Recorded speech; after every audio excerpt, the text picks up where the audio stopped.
Hey, it's Keith from Save the Rust. So it's another early morning in the basement workshop. Not sure if you can see this, but outside there, snow's arrived, so that means it's, winter project season. So we're in the basement here and we're going to be working on our 1940 Norton 16H War Department bike. Today we're going to keep getting it ready for paint and powder coat. So follow along.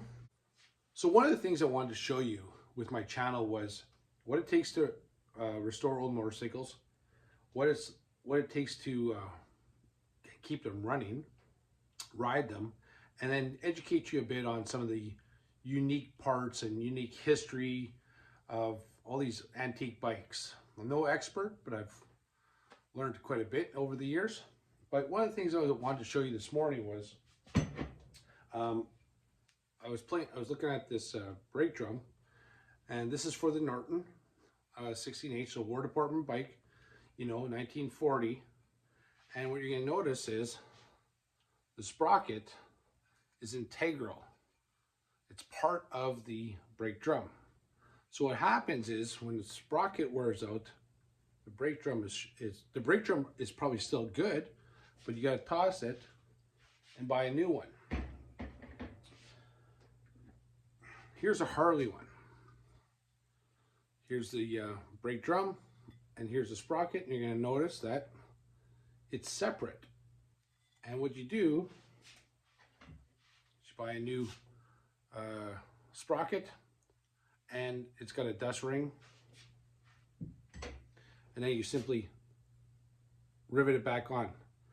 So we know that brake drums will outlast sprockets. So this is probably an original brake drum, still being used 80 years later, but how many sprockets has it gone through? 5, 10, maybe more.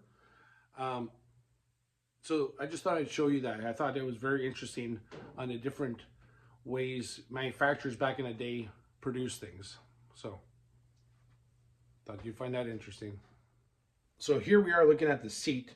And you can see that there's see the brackets, they're kind of off to the side, so we're just going to bend them back, get them all ready. It's all these little things that you got to do. This is actually fairly simple, this one. I have done some repairs on this in the past, welded up where some of the springs had already ripped out over 80 years.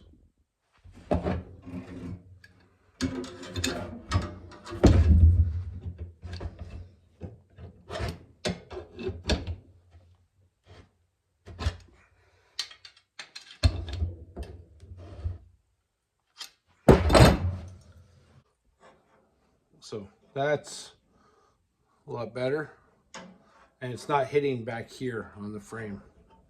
It was before. We'll just tweak it a bit more, and then it's ready for paint. So got it all pretty nice now. Both are symmetrical on both sides. That's ready for paint.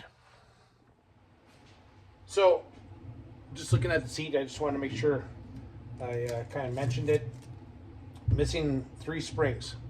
And one of the things when you're taking apart an old seat like this, you're going to find is you can find tighter ones and looser ones. Like this one's got very little tension, that one's got more, and that one's got less. So you might want to kind of push them in position. They should be all about the same length, but you might be able to gain a bit of tension by kind of putting it in a different position. But regardless, what I wanted to show you was I'm going to pull all these springs apart. These are all going to get parkerized, and then all the rest of the frame is going to get powder coated. And here's a new seat that was given to me. So one of the things you're going to look at if you're ever having to do a bike like this is the mounting brackets. So this one, you can see how it doesn't have this front framework. All the springs are different. You can tell they're They're not an original, like they're just less tight, and you can see how these springs are, like the length of these is different. The framework isn't oblong, it's just a straight hole, and then the seat mounts are different. This one's set up for these round type of these springs with the flat top on the bottom, flat top on the top, and a flat top on the bottom, because it goes onto a stud on the frame. Where these ones, it's different. This spring is set up for a side mount. See, it goes off to the side. So if you're ever restoring a bike and you have to get a seat, look at the details, like really look at them, look at the mounting brackets and everything, because it's a good chance you could buy the wrong one.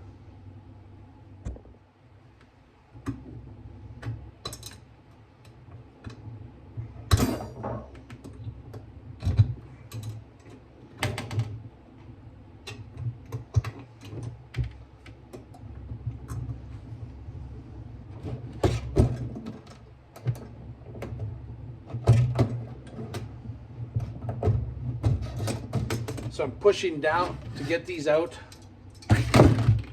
I gotta push down and then pull that out.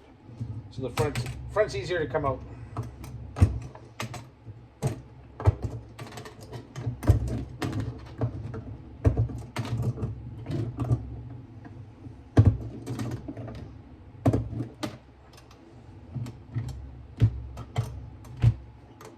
You can see just how stiff these front ones are.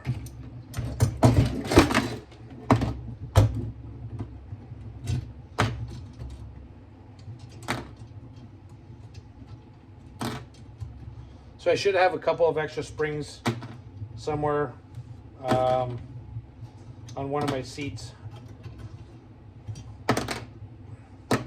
We'll have to take a look around. Got a few boxes I can look at.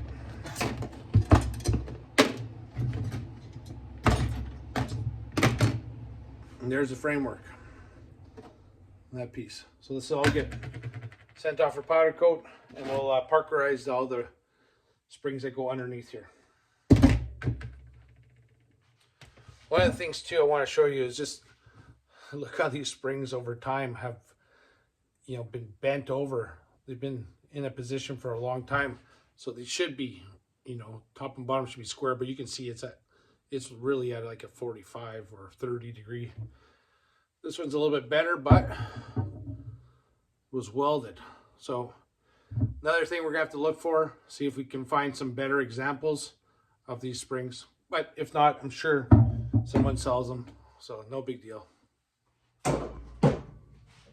So after looking at this is the it's not even a project, it's just kind of the remnants of the other bike that I found over the years. I'm gonna take this fender off and the rear mount and use it on my other one, because I think this is, in the end, this is gonna be a better fender. So we gotta get it all off. Everything, of course, is you know, rusted solid.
It's always interesting when you look at some of these old bikes, you can see, you know, non-factory hardware, just that, you know, that's happened, that's got exchanged over time. I was also lucky to go look in my one of my toolboxes and find about 20 British sockets that helped. It's helping out a lot. So we got the fender off. It's hard to believe this one is in better shape than the other one. But again, this is what I've found over the years, over the last decade. They're not very popular out here, so you got to find what you can. So the plan is now on this, we're going to end up wire wheeling it all, get all the paint off, and then seeing where the high and low spots are and just start hammering this back out and try and save it. The other fender, this is all brazed in. There's pieces ripped. Like I say, hard to believe, but this is the better fender. So this is the one we're going to use. A lot of work ahead of us. So one of the things I want to tell you guys is, looking at this fender, again, it's pretty rough, okay? But it's not rotten, you know, it doesn't have holes in it, so it has, that's a lot going for it. What I wanted to say was, if you've ever looked on eBay or something like that and, you know, punched in Norton 16H fenders, there's a lot of places out of India that make them. A friend of mine gave me a complete set that he had gotten with his 16H, and I'm not sure which one he got them from, but they were of absolutely poor quality. They come painted. The gas tank came chromed and painted. Well, the gas tank where the front mount is, they had ground through the weld that so far and plated it that it was cracked and fuel would have just come out. So how do you fix that? You're gonna have to, you know, get it de-chromed, clean it and everything. And you know why they paint them is because they're hiding it with a Bondo, with filler. So save your money, spend more time looking for original stuff. It might be wore out, it might be beat up, but it's gonna be better quality. One of the things they also do with the fenders is they don't stamp them out of one piece.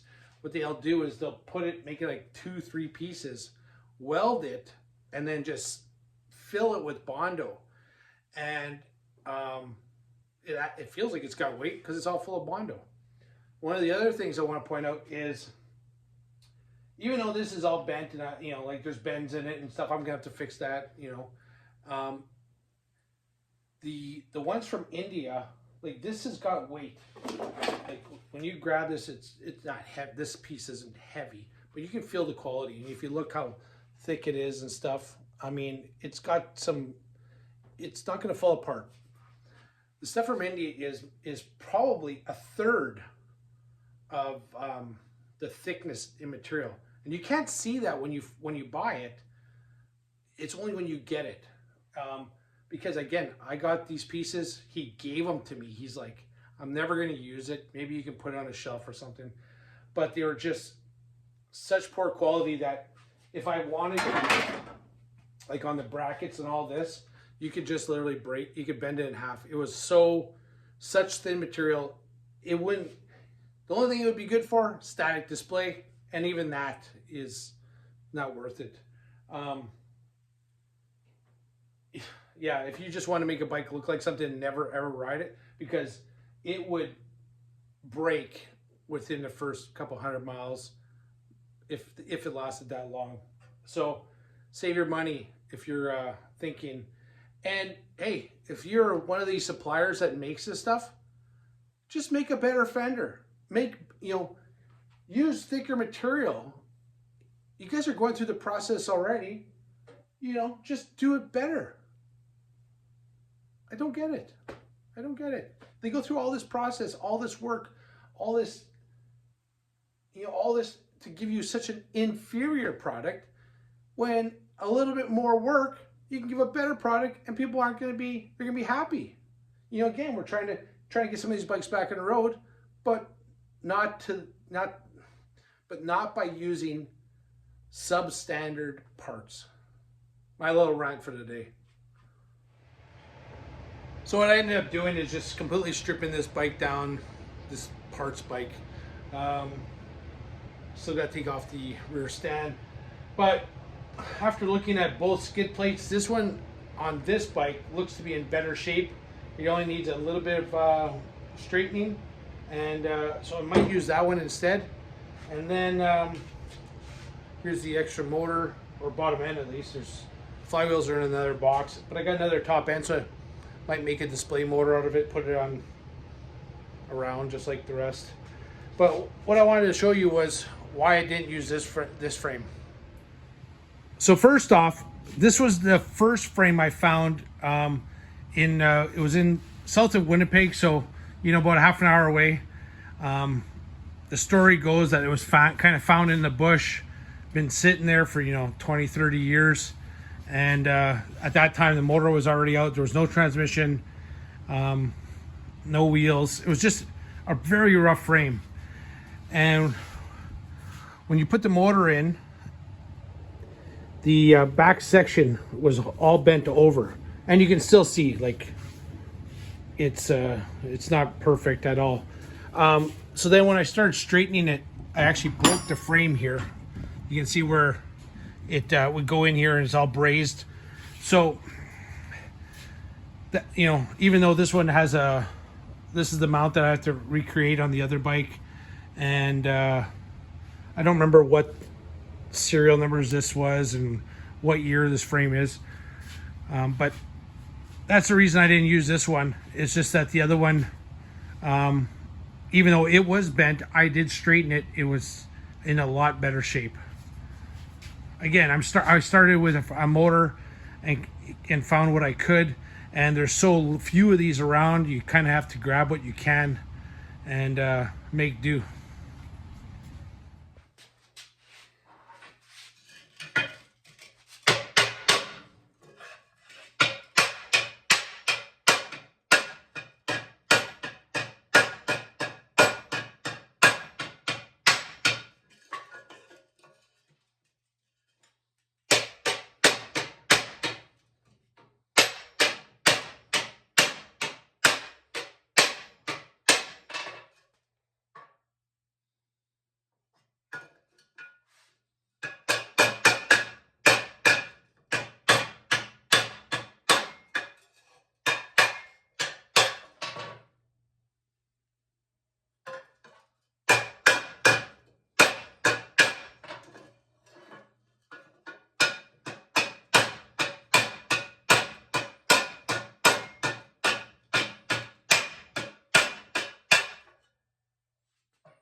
So this was all kind of beat in.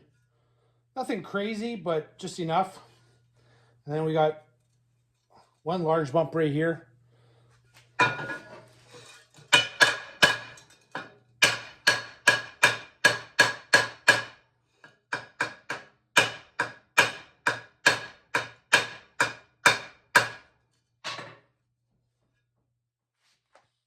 lot better.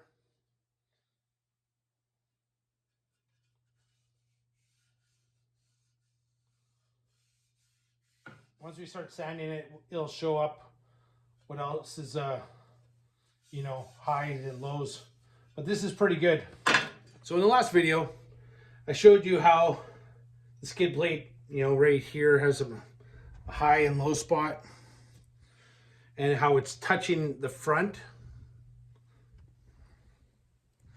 So we're gonna put on this one I just, beat the hell out of, and see if it fits better.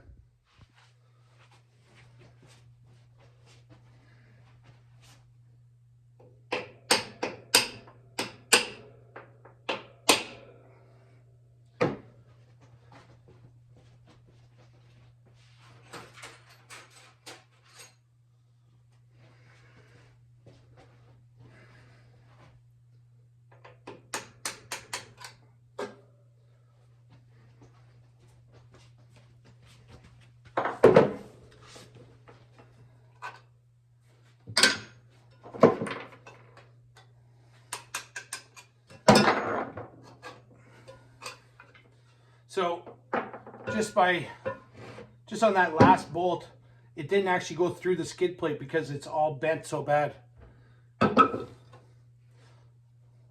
Original Army green.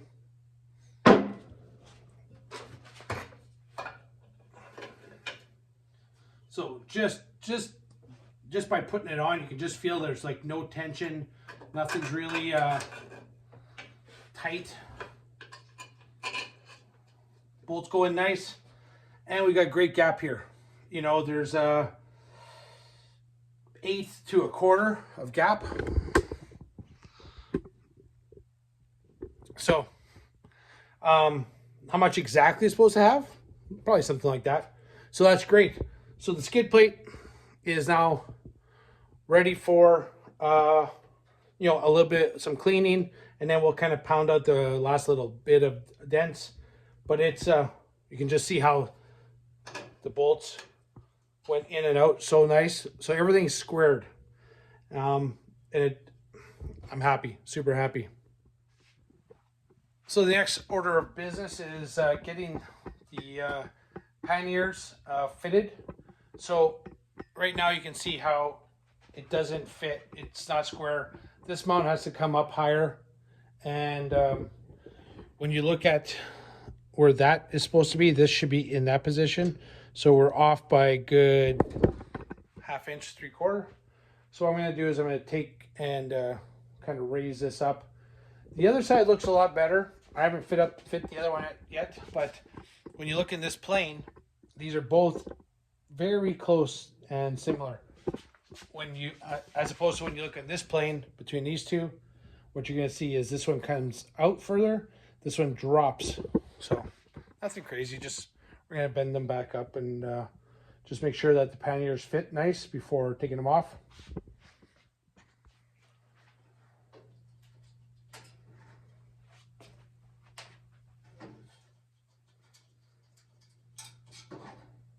And these are new old stock. I got them from another fellow who is on a Facebook page for Norton 16Hs.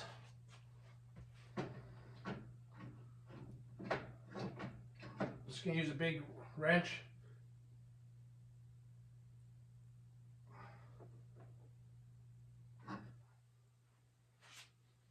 Looks a lot better.